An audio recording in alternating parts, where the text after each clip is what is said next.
This is actually the last time I'll probably be drinking this beer because I'm at the very end of the keg, and this is going to be the last thing I'm shooting for this video because I was editing it and realized I did not record an intro. So, with that all said, it's time to listen to the ska.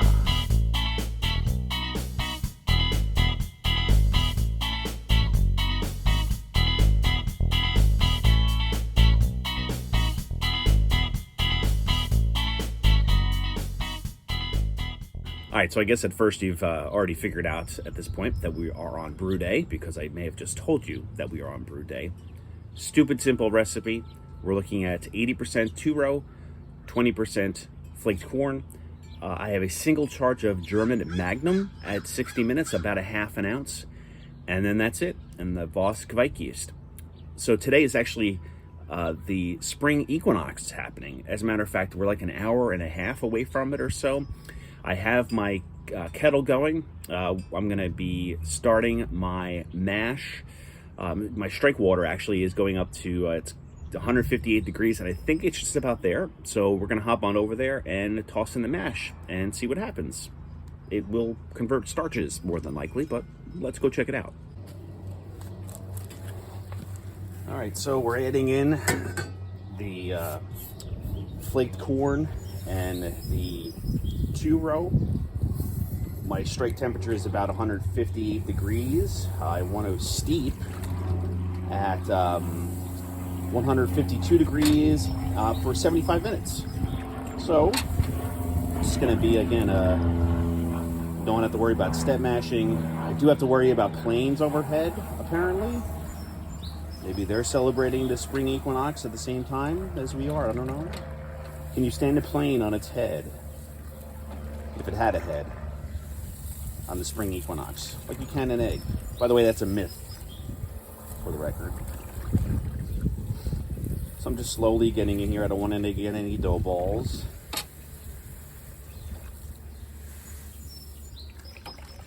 And as I say that, I dump in a lot of grain. Anyway, yeah, so, you know, I probably made, in the course of 100 and change beers I've made, cream ales account for a fair number. I think about one in every 15 batches of all different styles are cream ales. I think I've got about, I don't know, I would actually probably say at this point 8 or 9 cream ales under my belt, and this would be the 9th or 10th. So,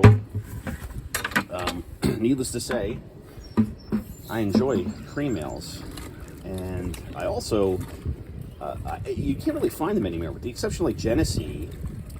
You can't find just a normal cream ale laying around. So that's why I make them, because I enjoy them, and I can't find them anywhere. All right, so this is all mashed in, and we are looking at about, like I said, a 75-minute mash rest, and at 152 degrees.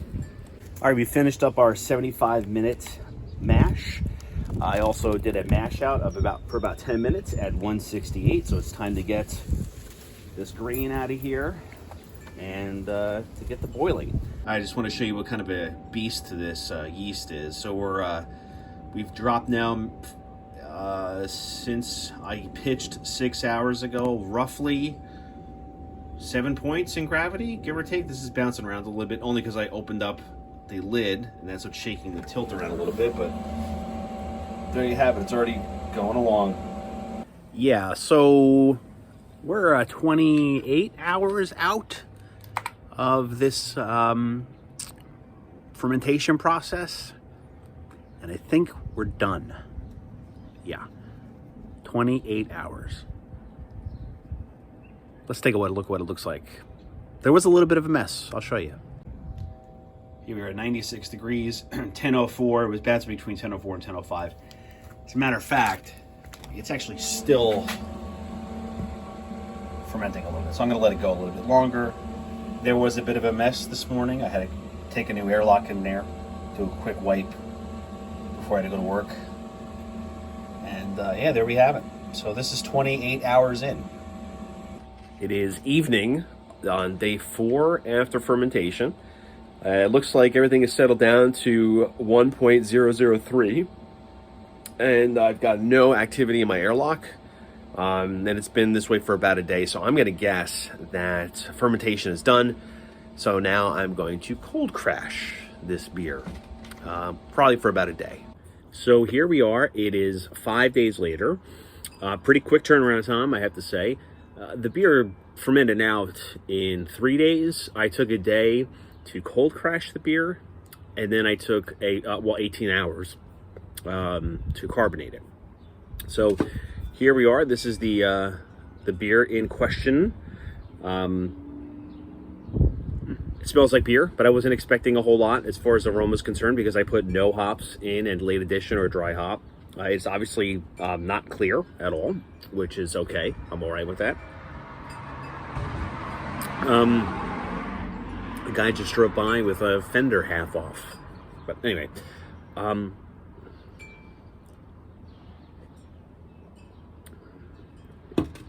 I have to tell you, that is not the beer I was expecting.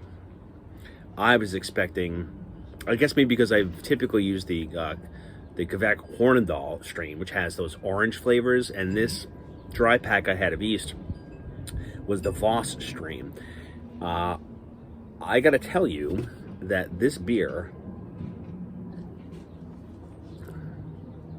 tastes an awful lot like a lager. And maybe it's the corn that's in there. It was American 2-row, so it wasn't pills. And, you know, there is a local brewery that makes a beer that's, I don't know if they have lager, I don't think they have lager, plain lager in the can, or, you know, on the labeling. But I know for a fact they don't use lager yeast when they're making the beer. I'm not going to name the brewery. I do enjoy that beer a whole lot, and this kind of tastes like that beer. And I know that they use Kviek instead of, you know, lager yeast. I am 100% okay with the flavor of this beer. I got to tell you. And I am, you know, I'm brutally honest.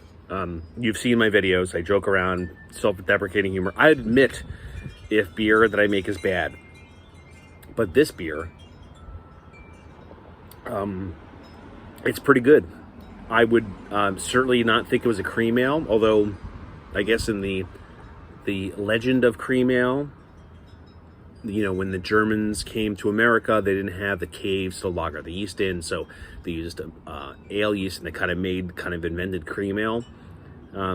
So maybe, and obviously they didn't have any kind of Kviek yeast at hand. That wasn't in their wheelhouse at the time. But certainly, I think if this were clearer, if I put some kind of clearing agent in there, I may be able to trick some folks into thinking that this was actually a lager. I gotta say. With that being said, what I'm gonna do is I'm holding off for a little while. I'm gonna bring this to a homebrew club or two. I am not going to tell them what style this beer is, and I'm gonna see if they say it's a lager. Although many of them would think that it'll be cream ale just because that's what I brew when I bring to the clubs. But lately I've been bringing lagers. So in a couple of weeks, but for you a couple of seconds, I'll bring back to you that report. I will also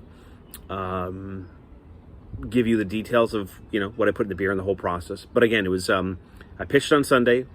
I cold crashed, I guess it was Thursday afternoon into Friday morning.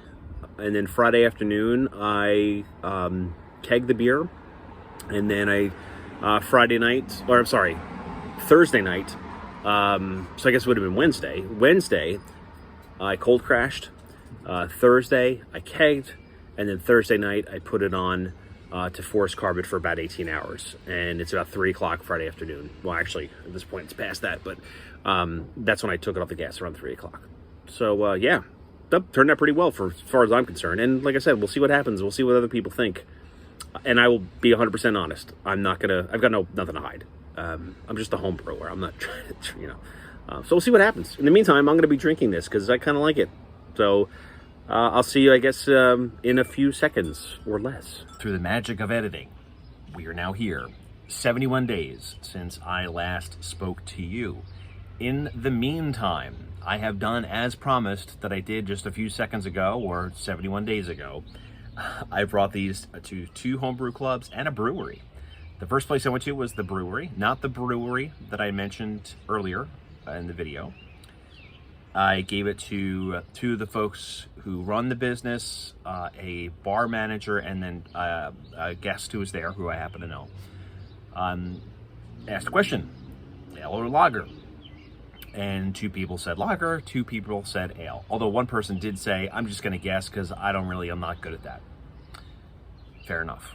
At least they're honest, right? By the way, this is the beer. It actually has cleared up quite a bit since I've had it, because it's been sitting in the keg for so long. I went to a homebrew club meeting maybe about 5-6 days ago, and I asked the same question. Is it an ale or a lager? And it was about a 50-50 split. I think some people were guessing, which is okay. I was not trying to, trick anybody to say whether or not it was an ale or lager, just asking the question.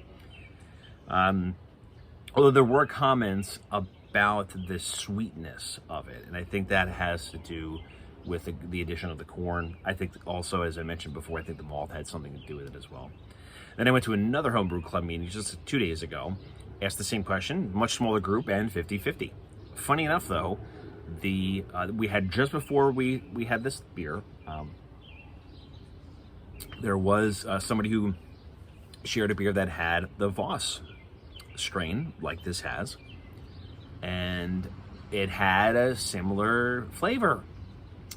And I have noticed, and it was also fermented hot.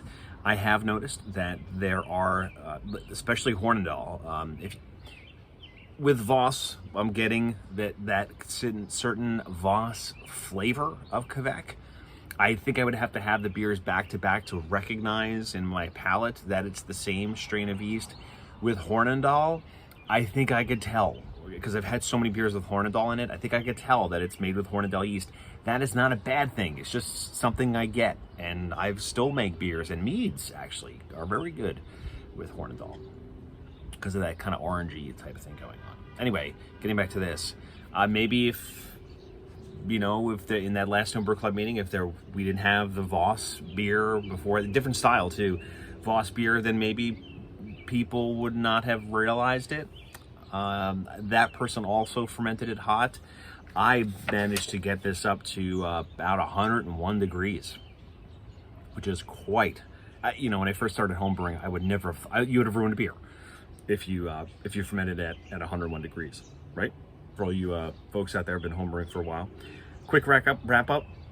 3 p.m. on brew day, I pitched the yeast at 77 degrees, and the gravity was 1045.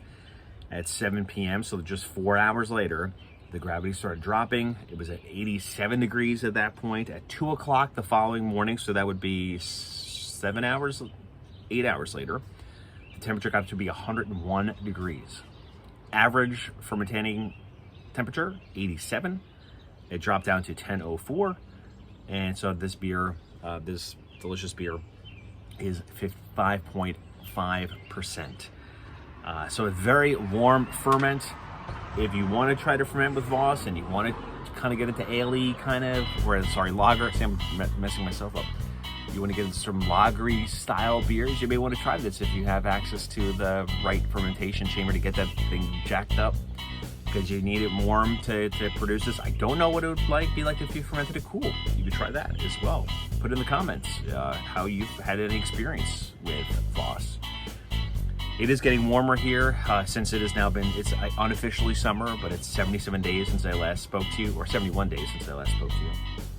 So this beer is going to go very quickly now that it's getting warm. It's a great drinking beer, and I will totally finish the keg out without a doubt, because I am personally happy with how this turned out. So thanks again for watching. If you have any comments or questions, feel free to put them in the comments. And until next time, cheers.